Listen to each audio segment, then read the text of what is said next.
મોરબીમાં નોનવેજ ખાધા બાદ 14ને ફૂડ પોઈઝનિંગની અસર થઈ। માળિયાના ખારા વિસ્તારમાં મોહરના પરિવારને અસર થઈ છે।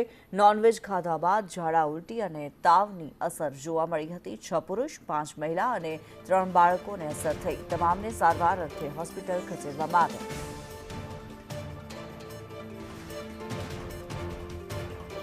મોરબીમાં નોનવેજ ખાધા બાદ ઝાડા ઉલટીની અસર થઈ હતી। ફૂડ પોઈઝનિંગની અસર જોવા મળી। નોનવેજ ખાધા બાદ 14 લોકોને ફૂડ પોઈઝનિંગ થયું, જેમાં 6 પુરુષ 5 મહિલા અને 3 બાળકોનો સમાવેશ થાય છે। જગદીશ પરમાર અમારી સાથે જોડાયેલા છે। જગદીશ, આપની પાસેથી જાણવા માંગીશું, ફૂડ પોઈઝનિંગની અસર 14 જેટલા લોકોને થઈ છે, શું માહિતી છે?